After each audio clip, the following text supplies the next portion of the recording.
বিসমিল্লাহির রহমানির রহিম। আজ থেকে ১৪০০ বছর আগে আরবের মরুভূমিতে একটা কিতাব নাজিল হয়েছিল। সেই কিতাবে এমন কিছু কথা লেখা ছিল যা সেই সময়ের মানুষ পড়ে অবাক হয়ে গিয়েছিল। তারা বলেছিল, এটা কিভাবে সম্ভব, এটা কিভাবে জানা গেল? কারণ সেই কিতাবে এমন একটা জাতির কথা বলা হয়েছিল যারা তখন পৃথিবীর মানচিত্র থেকে মুছে গিয়েছিল, ছত্রভঙ্গ হয়ে গিয়েছিল, পৃথিবীর বিভিন্ন প্রান্তে ছড়িয়ে পড়েছিল। এবং সেই কিতাব বলেছিল এই জাতি আবার ফিরে আসবে, আবার শক্তিশালী হবে, আবার পৃথিবীতে ফাসাদ করবে, এবং সেই ফাসাদের পরিণতি কি হবে তাও বলা হয়েছিল।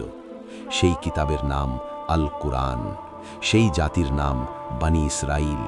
এবং আজকের পৃথিবীতে গাজার ধ্বংসস্তূপের দিকে তাকালে, লেবাননের পোড়া মাটির দিকে তাকালে, ইরানের আকাশে মিসাইলের আলোর দিকে তাকালে বুঝতে পারবে সেই ভবিষ্যৎবাণী এখন চোখের সামনে সত্যি হচ্ছে।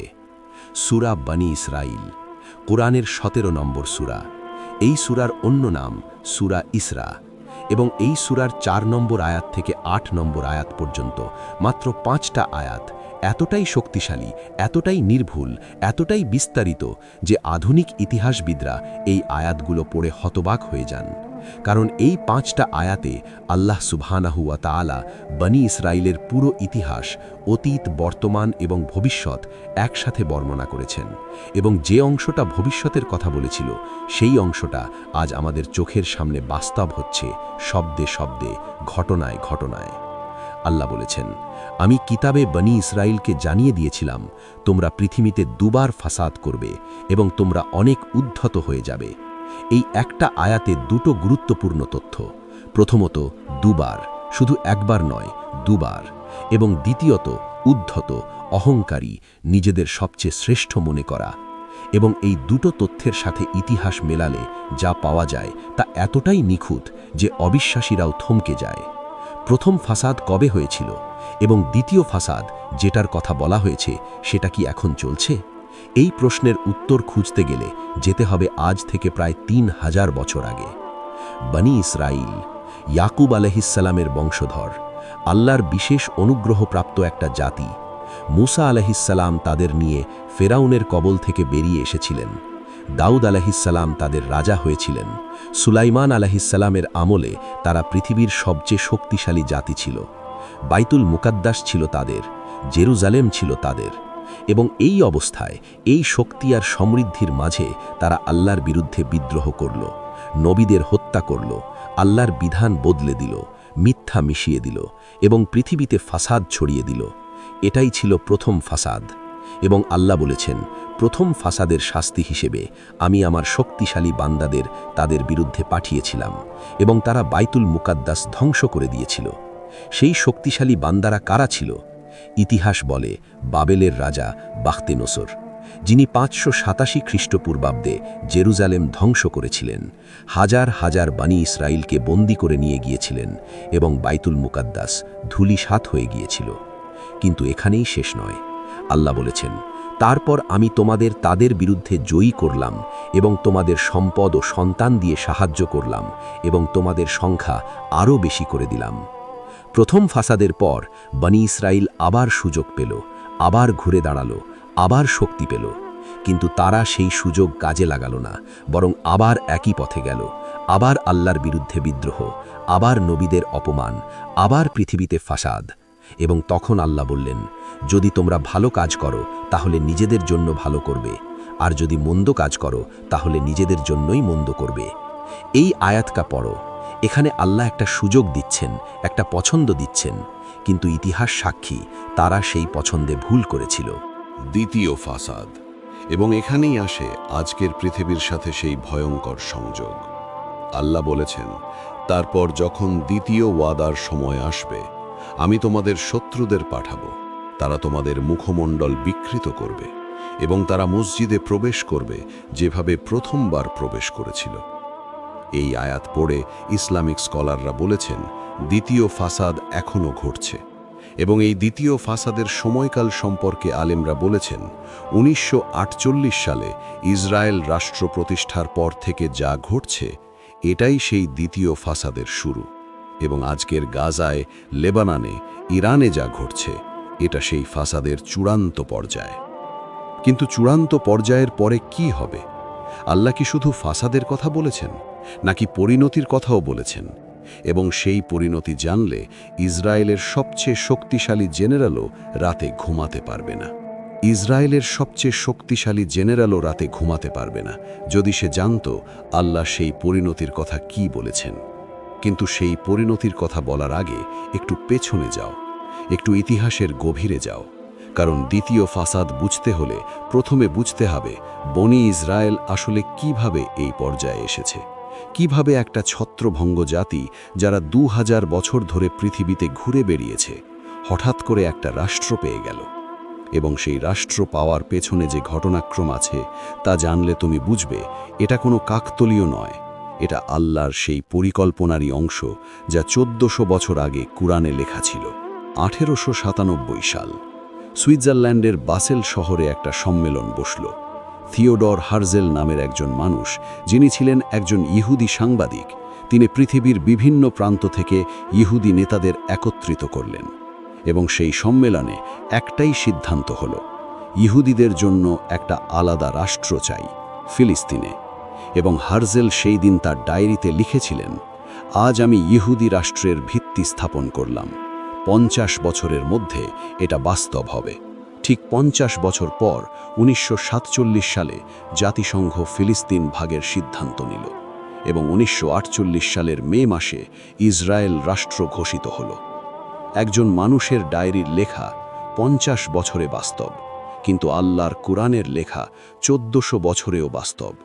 এবং এই দুটো বাস্তবতার মধ্যে পার্থক্য হল একটা মানুষের পরিকল্পনা আর একটা আল্লাহর পরিকল্পনা। 1948 থেকে আজ পর্যন্ত ইসরায়েল রাষ্ট্র প্রতিষ্ঠার পর থেকে পৃথিবী যা দেখেছে তা ইতিহাসে আগে কখনো দেখেনি। একটা ছোট্ট রাষ্ট্র, মাত্র কয়েক লক্ষ মানুষ, চারদিকে শত্রু, কিন্তু প্রতিটা যুদ্ধে বেঁচে গেছে। 1948 সালে 5টা আরব দেশ একসাথে আক্রমণ করেছিল, ইসরায়েল বেঁচে গেছে। 1967 সালের 6 দিনের যুদ্ধে 3টে দেশের সম্মিলিত বাহিনীর বিরুদ্ধে ইসরায়েল জিতে গেছে। 1973 সালের রমজান যুদ্ধে মিশর ও সিরিয়া একসাথে আক্রমণ করেছিল, ইসরায়েল টিকে গেছে। এবং প্রতিটা যুদ্ধের পর তারা আরও শক্তিশালী হয়েছে, আরও বেশি জমি দখল করেছে, আরও বেশি অহংকারী হয়েছে। এবং কুরআনের সেই আয়াত মনে করো, তোমরা অনেক উদ্ধত হয়ে যাবে। এই উদ্ধতপনা কি আজকের ইসরায়েলের মধ্যে দেখা যাচ্ছে না? গাজায় হাসপাতালে বোমা, স্কুলে বোমা, শিশুদের উপর বোমা, এবং পৃথিবীর কোনো শক্তি তাদের থামাতে পারছে না। কিন্তু এখানেই সবচেয়ে গুরুত্বপূর্ণ প্রশ্নটা আসে, আল্লাহ কি শুধু ফাসাদের কথা বলেছেন, নাকি শাস্তির কথাও বলেছেন? সূরা বনি ইসরায়েলের 7 নম্বর আয়াতে আল্লাহ বলেছেন, যদি তোমরা ভালো কাজ করো নিজেদের জন্য ভালো করবে, আর যদি মন্দ কাজ করো নিজেদের জন্যই মন্দ করবে। তারপর যখন দ্বিতীয় ওয়াদার সময় আসবে, আমি তোমাদের শত্রুদের পাঠাবো, তারা তোমাদের মুখমণ্ডল বিকৃত করবে এবং তারা মসজিদে প্রবেশ করবে যেভাবে প্রথমবার প্রবেশ করেছিল, এবং যা কিছু তারা অধিকার করেছে তা সম্পূর্ণরূপে ধ্বংস করে দেবে। এই আয়াতটা পড়ো ধীরে ধীরে, প্রতিটা শব্দ অনুভব করো। মুখমণ্ডল বিকৃত করবে, মসজিদে প্রবেশ করবে, সম্পূর্ণরূপে ধ্বংস করে দেবে। এই 3টে বাক্যে আল্লাহ যা বলেছেন তা এখনো পূর্ণ হয়নি, কিন্তু পূর্ণ হওয়ার সময় আসছে এবং সেই সময়ের আলামতগুলো এখন দেখা যাচ্ছে। এবং এখানেই আসে সবচেয়ে চমকপ্রদ তথ্যটা। ইসলামিক স্কলাররা এই আয়াতের ব্যাখ্যায় বলেছেন, দ্বিতীয় ফাসাদের সময় যে শত্রুরা আসবে তারা হবে মুসলিম, এবং সেই মুসলিমরা আসবে তখন যখন তারা সত্যিকারের মুসলিম হবে, আল্লাহর পথে চলবে, নবীজির সুন্নাহ মানবে এবং আল্লাহর উপর ভরসা রাখবে। ইমাম ইবনে কাসির রাহিমাহুল্লাহ এই আয়াতের তাফসিরে বলেছেন, যখন মুসলিমরা সত্যিকারের মুসলিম হবে তখন আল্লাহ তাদের মাধ্যমে বনি ইসরায়েলকে পরাজিত করবেন এবং মসজিদুল আকসা আবার মুসলিমদের হাতে ফিরে আসবে। কিন্তু এখানেই প্রশ্ন, আজকের মুসলিমরা কি সেই মুসলিম? আজকের মুসলিম বিশ্ব কি সেই অবস্থায় আছে? এই প্রশ্নটা মনে রাখো, কারণ এই প্রশ্নের উত্তরেই লুকিয়ে আছে পুরো ধাঁধার সমাধান। আজকের মুসলিম বিশ্বের দিকে তাকাও, 50টার বেশি মুসলিম দেশ, 200 কোটির বেশি মুসলিম, কিন্তু ঐক্য নেই, শক্তি নেই, ইচ্ছা নেই। কারণ মুসলিমরা আজ দুনিয়ার পেছনে ছুটছে, আখিরাত ভুলে গেছে, আল্লাহর পথ ছেড়ে মানুষের পথে হাঁটছে। এবং এই অবস্থায়, এই দুর্বলতার মাঝে ইসরায়েল প্রতিদিন আরও শক্তিশালী হচ্ছে, আরও বেশি জমি দখল করছে, আরও বেশি অহংকার দেখাচ্ছে। কিন্তু ইতিহাসের একটা নিয়ম আছে, যে জাতি আল্লাহর বিরুদ্ধে দাঁড়ায় সে জাতি চিরকাল টিকে থাকে না। ফেরাউন টিকে থাকেনি, নমরুদ টিকে থাকেনি, বখতে নসর টিকে থাকেনি, এবং আল্লাহর কুরআনে যে পরিণতির কথা বলা হয়েছে তা একদিন না একদিন সত্যি হবেই। কিন্তু সেই পরিণতি কিভাবে আসবে, কোন পথে আসবে, এবং তার আগে পৃথিবীতে আর কি কি ঘটবে যা দেখে মানুষ বুঝবে শেষ সময় সত্যিই ঘনিয়ে আসছে, সেই উত্তর এতটাই বিস্তারিত, এতটাই চমকপ্রদ যে পরের পর্বে যখন শুনবে তুমি বুঝবে কেন এই আয়াতগুলো আজও এতটা প্রাসঙ্গিক। সেই উত্তর এতটাই বিস্তারিত, এতটাই চমকপ্রদ যে এই আয়াতগুলো আজও এতটা প্রাসঙ্গিক কেন তা বুঝতে হলে যেতে হবে আরও গভীরে, আরও পেছনে। কারণ বনি ইসরায়েলের গল্প শুধু একটা জাতির গল্প নয়, এটা আল্লাহর সাথে বিশ্বাসঘাতকতার গল্প, এটা নিয়ামতের কৃতজ্ঞতা না করার গল্প, এটা বারবার সুযোগ পেয়েও বারবার ভুল করার গল্প। এবং এই গল্পের প্রতিটা অধ্যায়ে একটাই প্যাটার্ন: আল্লাহ সুযোগ দেন, তারা বিশ্বাসঘাতকতা করে; আল্লাহ শাস্তি দেন, তারা কাঁদে; আল্লাহ আবার সুযোগ দেন। এবং এই চক্র চলতে থাকে যতক্ষণ না চূড়ান্ত ফয়সালার সময় আসে। এবং সেই চূড়ান্ত ফয়সালার আগে এই মুহূর্তে পৃথিবীতে যা ঘটছে তা সেই গল্পেরই শেষ অধ্যায়, এবং শেষ অধ্যায় সব সময় সবচেয়ে নাটকীয় হয়। কোরআনে বনি ইসরায়েলের কথা এসেছে বারবার, সূরা বাকারায়, সূরা মায়েদায়, সূরা আরাফে, সূরা ইউনুসে, এবং প্রতিটা জায়গায় একটাই বার্তা: এই জাতি আল্লাহর সবচেয়ে বেশি নিয়ামত পেয়েছিল এবং সবচেয়ে বেশি কৃতজ্ঞতা দেখিয়েছিল। আল্লাহ তাদের মিশরের দাসত্ব থেকে মুক্ত করেছিলেন, তারা গরুর পূজা করেছিল। আল্লাহ তাদের মান্না ও সালুয়া দিয়েছিলেন, তারা বলেছিল আমরা এক ধরনের খাবারে ধৈর্য ধরতে পারছি না। আল্লাহ তাদের নবী দিয়েছিলেন, তারা নবীদের হত্যা করেছিল। এবং যখন ঈসা আলাইহিসসালাম এসেছিলেন সত্যের আলো নিয়ে, মুজিজা নিয়ে, আল্লাহর বার্তা নিয়ে, তখন তারা তাকে হত্যা করার ষড়যন্ত্র করেছিল। এই কৃতজ্ঞতার ইতিহাস দেখলে বোঝা যায় কেন আল্লাহ সূরা বনি ইসরাইলে এত কঠোর ভাষায় তাদের পরিণতির কথা বলেছেন। এখন আসো প্রথম ভাষাদের বিস্তারিত বর্ণনায়, কারণ প্রথম ভাষাদ বুঝলেই দ্বিতীয় ভাষাদ বোঝা যাবে। ইতিহাসবিদরা বলেছেন সুলাইমান আলাইহিসসালামের মৃত্যুর পর বনি ইসরায়েল দুটো ভাগে বিভক্ত হয়ে গেল: উত্তরে ইসরায়েল রাজ্য, দক্ষিণে ইহুদা রাজ্য।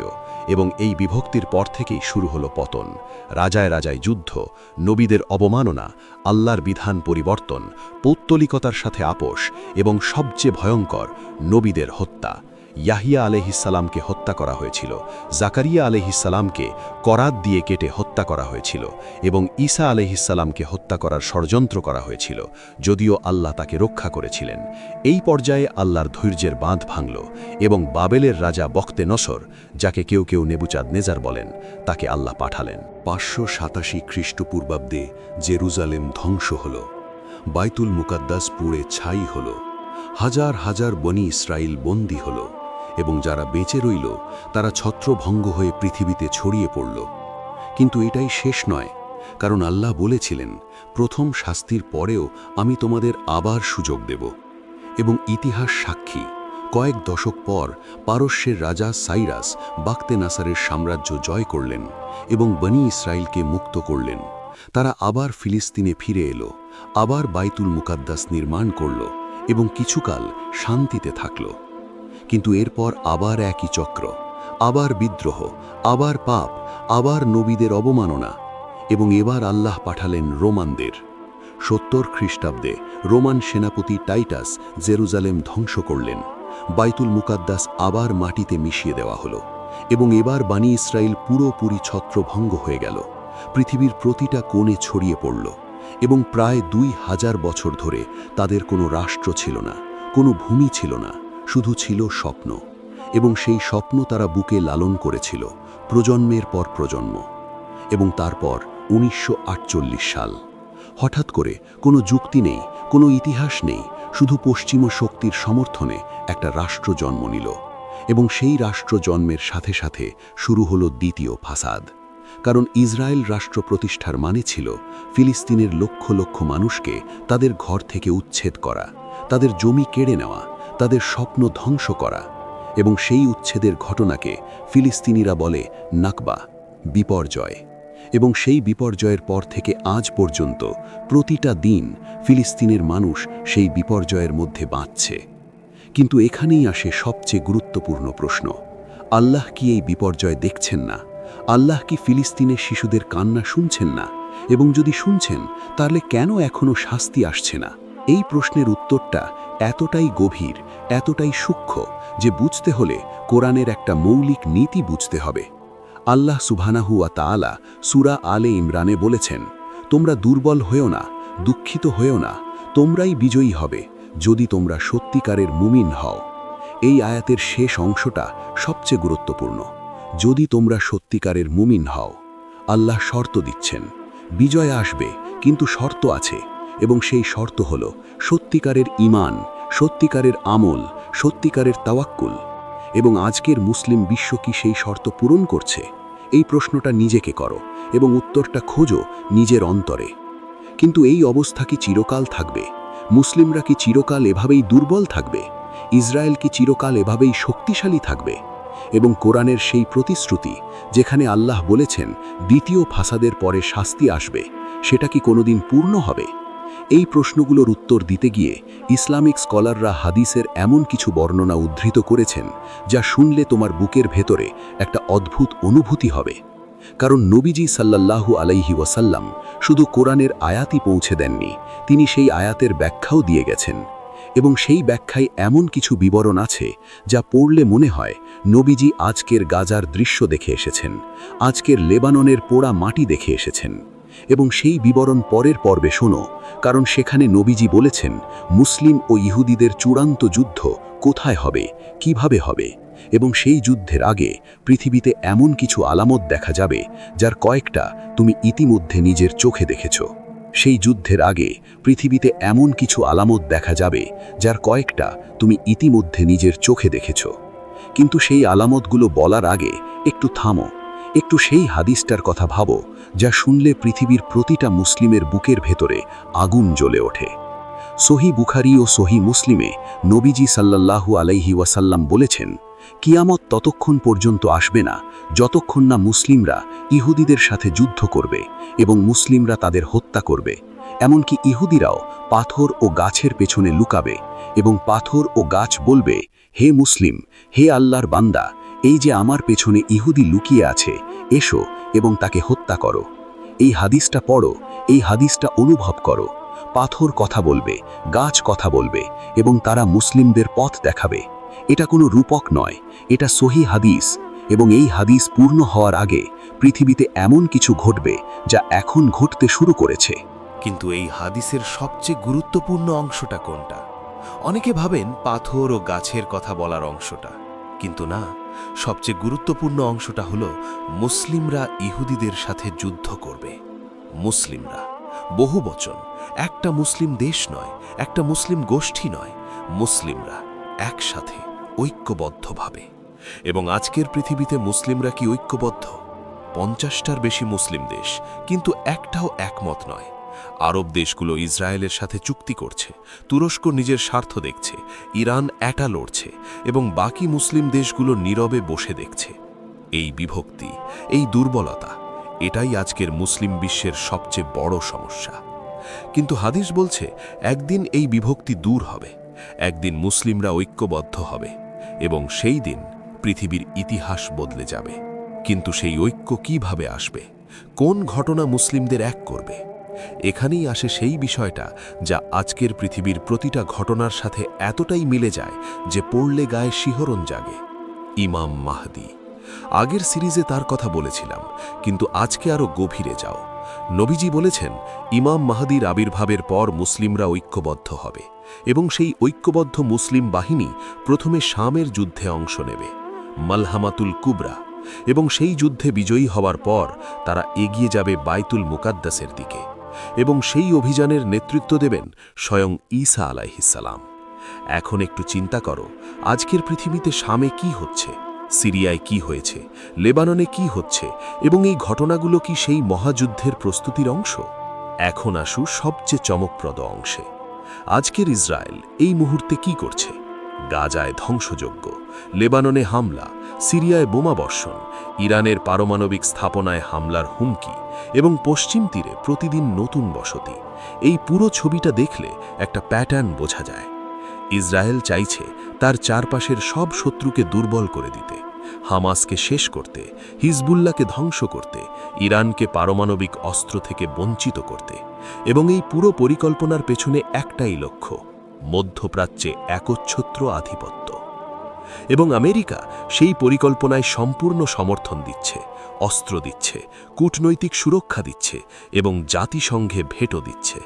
কিন্তু ইতিহাস বলে, যে শক্তি আল্লাহর বিরুদ্ধে দাঁড়ায় সে শক্তি যতই বড় হোক একদিন ধূলিসাৎ হয়ে যায়। এবং এখানেই আসে সেই আয়াতের কথা যা ইসরায়েলের প্রতিটা নেতা জানে কিন্তু স্বীকার করতে চায় না। সূরা বনী ইসরায়েলের ৮ নম্বর আয়াতে আল্লাহ বলেছেন, হয়তো তোমাদের রব তোমাদের উপর রহম করবেন, কিন্তু যদি তোমরা আবার ফিরে যাও আমরাও ফিরে যাব। এই আয়াতটা অনেকেই মিস করেন, কারণ এখানে আল্লাহ একটা শেষ সুযোগের কথা বলছেন বনী ইসরায়েলের জন্য, একটা শেষ সুযোগ। যদি তারা ফিরে আসে, যদি তারা সত্যের পথে আসে, তাহলে আল্লাহ রহম করবেন, কিন্তু যদি তারা আবার ভাসাদে ফিরে যায় তাহলে শাস্তিও ফিরে আসবে। এবং আজকের ইসরায়েলের দিকে তাকাও, তারা কি সত্যের পথে আসছে নাকি আরও গভীরে ভাসাদে ডুবে যাচ্ছে?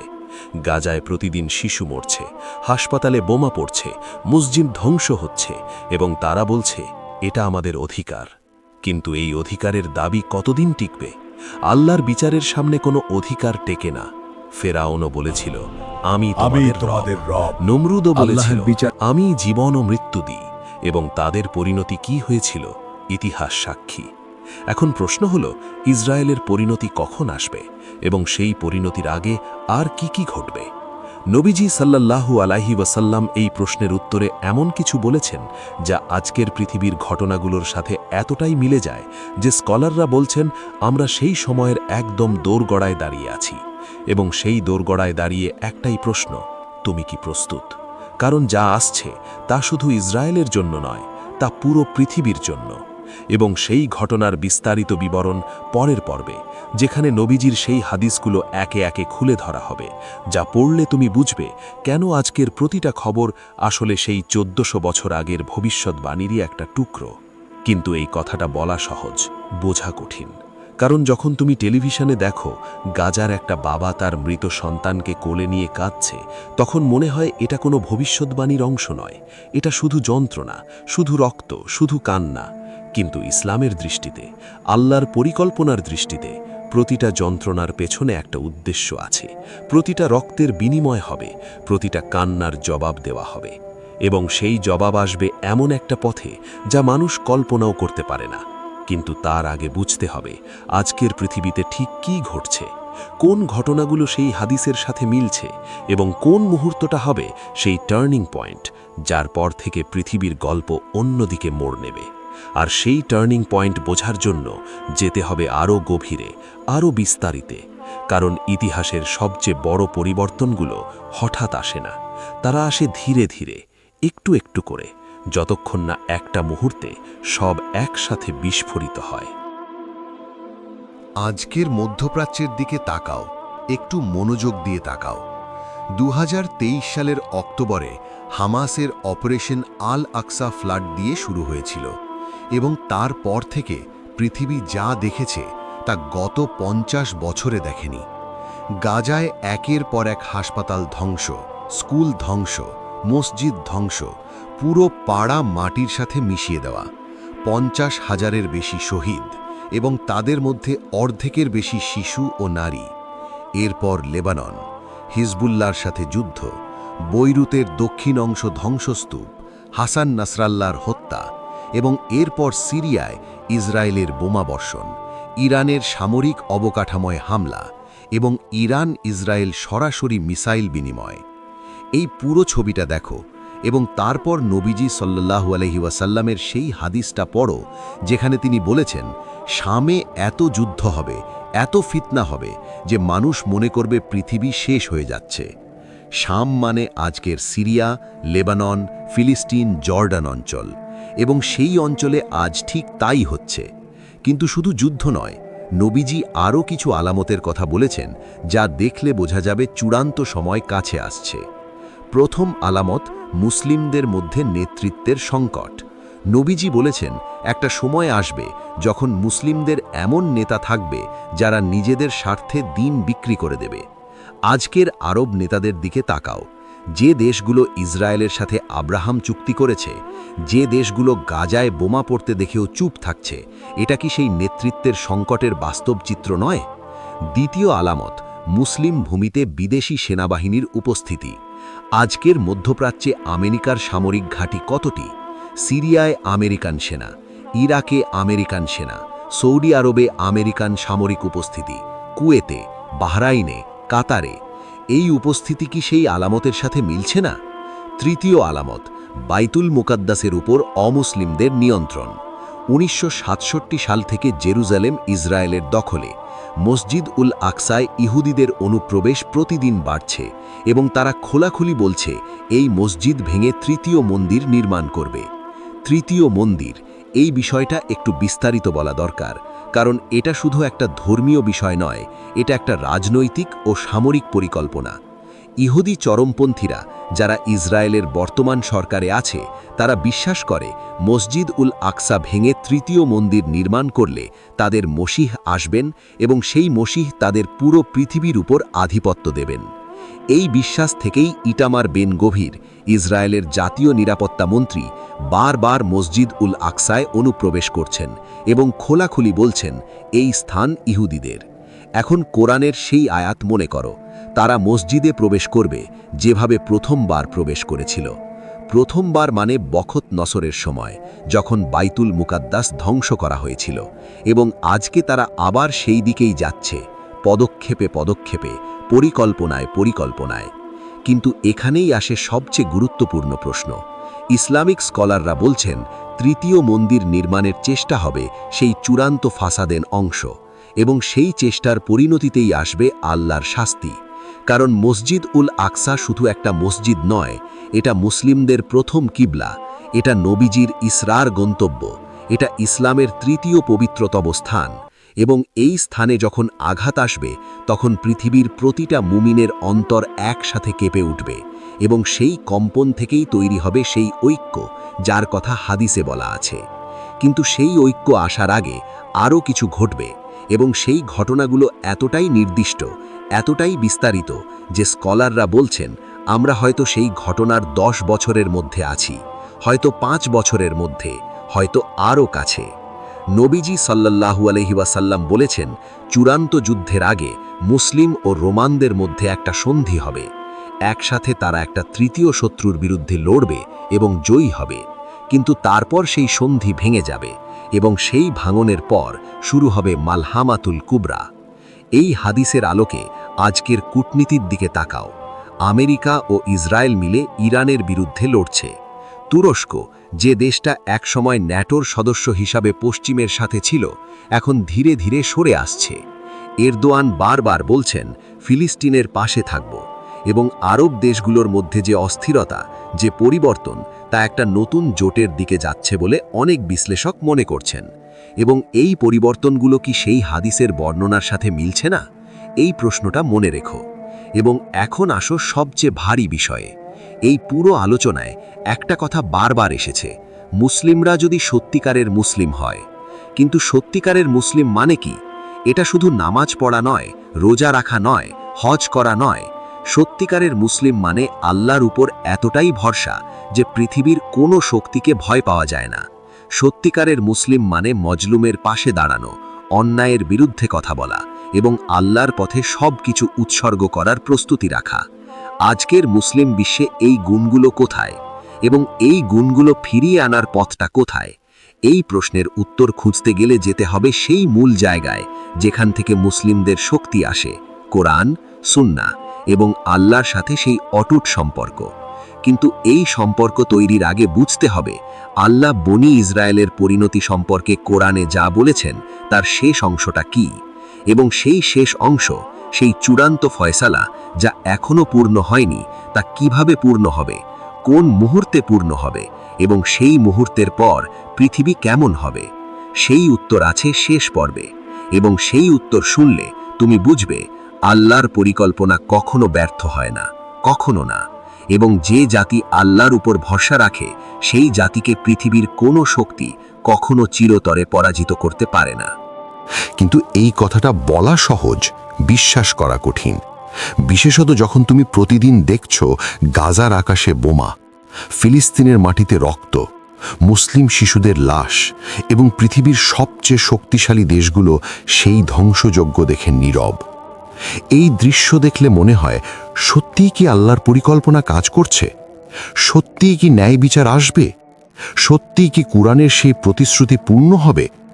এই সন্দেহ মানবিক, এই প্রশ্ন স্বাভাবিক, কিন্তু এই সন্দেহের জবাব দিতে গেলে যেতে হবে ইতিহাসের গভীরে। কারণ আল্লাহর পরিকল্পনা সব সময় মানুষের ধৈর্যের চেয়ে বড়, মানুষের সময়ের হিসেবের চেয়ে দীর্ঘ। এবং যখন আল্লাহর ফয়সালা আসে তখন তা এতটাই দ্রুত আসে, এতটাই অপ্রত্যাশিতভাবে আসে যে শত্রুরা বুঝতেই পারে না কি হচ্ছে। ইতিহাসের দিকে তাকাও। মুসা আলাইহিসসালাম 40 বছর মরুভূমিতে ঘুরেছেন। বনি ইসরাইল প্রতিদিন প্রশ্ন করেছে, আর কতদিন? কখন মুক্তি আসবে? আল্লাহ কি আমাদের কথা শুনছেন না? এবং ঠিক যখন তারা সবচেয়ে ক্লান্ত, সবচেয়ে হতাশ, তখনই আল্লাহর ফয়সালা এসেছে। লোহিত সাগর 2 ভাগ হয়েছে, ফেরাউনের পুরো বাহিনী ডুবে গেছে এবং বনি ইসরাইল মুক্তি পেয়েছে। এখন ফিলিস্তিনের মানুষের কথা ভাবো। তারাও প্রতিদিন একই প্রশ্ন করছে এবং আল্লাহর পরিকল্পনা চলছে। দেখা যাচ্ছে না, অনুভব হচ্ছে না, কিন্তু চলছে। এবং যেদিন সেই পরিকল্পনা প্রকাশ পাবে সেই দিন পৃথিবী অবাক হয়ে দেখবে, এটা কি সম্ভব? এখন আসো সেই চূড়ান্ত প্রশ্নে। সূরা বনি ইসরাইলের শেষ আয়াতের পরিণতি কখন আসবে? কুরআনে আল্লাহ বলেছেন, দ্বিতীয় ভাষাদের পর শত্রুরা আসবে এবং তারা মসজিদে প্রবেশ করবে এবং যা কিছু অধিকার করা হয়েছে তা ধ্বংস করে দেবে। এই আয়াতের ব্যাখ্যায় আলেমরা বলেছেন, এখানে 2টো জিনিস হবে একসাথে। 1, বাইতুল মাকদাস পুনরুদ্ধার হবে। 2, ইসরায়েলের সেই শক্তি যা দিয়ে তারা এত বছর মুসলিমদের ওপর জুলুম করেছে সেটা চূর্ণ হয়ে যাবে। এবং এই 2টো ঘটনা কিভাবে ঘটবে তার বর্ণনা আছে হাদিসে, বিস্তারিত বর্ণনা। এবং সেই বর্ণনা পড়লে আজকের পৃথিবীর ঘটনাগুলো নতুন আলোয় দেখা যায়। সহি হাদিসে নবীজি সাল্লাল্লাহু আলাইহি ওয়াসাল্লাম বলেছেন, বাইতুল মাকদাস পুনরুদ্ধার হবে এবং সেই পুনরুদ্ধারের পর মদিনায় এত সমৃদ্ধি আসবে, এত বরকত আসবে যা কেউ কল্পনাও করতে পারে না। এবং এই পুনরুদ্ধারের আগে মুসলিমরা এমন একটা অবস্থায় থাকবে যেখানে তারা মনে করবে আর কোনো আশা নেই। কিন্তু ঠিক সেই মুহূর্তে আল্লাহর সাহায্য আসবে, এমনভাবে আসবে যা কেউ প্রত্যাশা করেনি। এবং ইতিহাস এই প্যাটার্নটাই বারবার দেখিয়েছে। বদরের যুদ্ধে মুসলিমরা ছিল মাত্র 313 জন, শত্রু ছিল 1000-এর বেশি। অস্ত্র ছিল না, প্রস্তুতি ছিল না, এবং তবুও আল্লাহর সাহায্যে তারা জিতেছিল। খন্দকের যুদ্ধে মদিনা 4 দিক থেকে ঘেরাও হয়েছিল, খাবার ছিল না, শক্তি ছিল না, এবং নবীজি নিজে 3 দিন না খেয়ে পেটে পাথর বেঁধে কাজ করেছিলেন। এবং তবুও আল্লাহ প্রচণ্ড ঝড় পাঠিয়ে শত্রুদের পালিয়ে যেতে বাধ্য করেছিলেন। এই ইতিহাস কেন বলছি? কারণ আজকের ফিলিস্তিনের অবস্থা দেখলে মনে হয় সব শেষ, কোনো আশা নেই। কিন্তু বদরের মুসলিমরাও সেদিন ভাবতে পারত সব শেষ। খন্দকের মুসলিমরাও সেদিন ভাবতে পারত সব শেষ, কিন্তু শেষ হয়নি। কারণ আল্লাহ ছিলেন এবং আল্লাহ আছেন এবং আল্লাহ থাকবেন। এই বিশ্বাসটাই হলো মুসলিমদের সবচেয়ে বড় শক্তি। এবং এই বিশ্বাসটাই ইসরায়েল কোনো দিন কিনতে পারবে না, কোনো বোমা দিয়ে ধ্বংস করতে পারবে না, কোনো অবরোধ দিয়ে শেষ করতে পারবে না। এখন আসো সেই প্রশ্নে যা এই পুরো সিরিজের কেন্দ্রে। ইহুদিরা কি সত্যি আখেরি জামানায় জিতবে? এই প্রশ্নের উত্তর কুরআন দিয়েছে, সরাসরি, স্পষ্টভাবে। সূরা বনি ইসরাইলের শেষ আয়াতে আল্লাহ বলেছেন, এবং বলো, সত্য এসেছে এবং মিথ্যা বিনাশ পেয়েছে, নিশ্চয়ই মিথ্যা বিনাশযোগ্য। এই আয়াত কোথায় এসছে? ঠিক সেই সূরার শেষে যে সূরায় বনি ইসরাইলের 2 ভাষাদের কথা বলা হয়েছে। এটা কি কাকতালীয়? না, এটা আল্লাহর বার্তা, সরাসরি বার্তা, মিথ্যা বিনাশযোগ্য। যে শক্তি মিথ্যার ওপর দাঁড়িয়ে আছে সে শক্তি টিকবে না, চিরকাল টিকে থাকা সম্ভব নয়। এবং ইসরায়েলের ভিত্তি কি? একটা জমি যা অন্যের কাছ থেকে কেড়ে নেওয়া হয়েছে, একটা রাষ্ট্র যা লক্ষ লক্ষ মানুষকে উচ্ছেদ করে তৈরি হয়েছে, এবং একটা শক্তি যা টিকে আছে শুধু আমেরিকার সমর্থনে। এই ভিত্তি কি চিরস্থায়ী? ইতিহাস বলে না। এবং এখন আসো সেই তথ্যে, যা অনেক মানুষ জানে না, কিন্তু জানা দরকার। আজকের ইসরায়েলের ভেতরে কি হচ্ছে? বাইরে থেকে ইসরায়েলকে অনেক শক্তিশালী মনে হয়, কিন্তু ভেতরে ইসরায়েলি সমাজে এমন কিছু ঘটছে যা তাদের নেতারা স্বীকার করতে চায় না। ইসরায়েলে জন্মহার কমছে, ধর্মনিরপেক্ষ ইহুদিরা দেশ ছেড়ে যাচ্ছে আমেরিকায়, ইউরোপে, কারণ তারা বুঝতে পারছে এই যুদ্ধের কোনো শেষ নেই, এই অস্থিরতার কোনো সমাধান নেই, এবং একটা দেশে সারা জীবন বোমার ভয়ে থাকা সম্ভব নয়। ইসরায়েলের অর্থনীতি চাপে আছে, পর্যটন কমে গেছে, বিদেশি বিনিয়োগ কমে গেছে, এবং গাজার যুদ্ধের খরচ এতটাই বেশি যা ইসরায়েলের অর্থনীতি একা বহন করতে পারছে না। শুধু আমেরিকার সাহায্যে টিকে আছে, এবং আমেরিকাকে চিরকাল এই সাহায্য দিতে পারবে। আমেরিকার নিজের অর্থনীতি কোথায় যাচ্ছে? এই প্রশ্নগুলো ইসরায়েলের ভবিষ্যতের জন্য অত্যন্ত গুরুত্বপূর্ণ। কিন্তু এই বিশ্লেষণের বাইরে সবচেয়ে বড় সত্যটা হলো, আল্লাহর ফয়সালা মানুষের বিশ্লেষণের উপর নির্ভর করে না। আল্লাহ যখন কোনো জাতির পরিণতি নির্ধারণ করেন, তখন পৃথিবীর কোনো শক্তি সেটা ঠেকাতে পারে না। ফেরাউনের কাছে ছিল পৃথিবীর সবচেয়ে বড় সেনাবাহিনী, সবচেয়ে বড় সাম্রাজ্য, সবচেয়ে বেশি সম্পদ, কিন্তু যখন আল্লাহর ফয়সালা এলো, একটা লাঠির আঘাতে সমুদ্র 2 ভাগ হলো এবং সেই বিশাল বাহিনী পানির নিচে ডুবে গেল। কোনো যুদ্ধ ছাড়া, কোনো প্রতিরোধ ছাড়া, শুধু আল্লাহর হুকুমে। এবং আজকের পৃথিবীতে, আজকের ইসরায়েলের ব্যাপারেও আল্লাহর সেই ক্ষমতা একটুও কমেনি, একটুও পরিবর্তন হয়নি।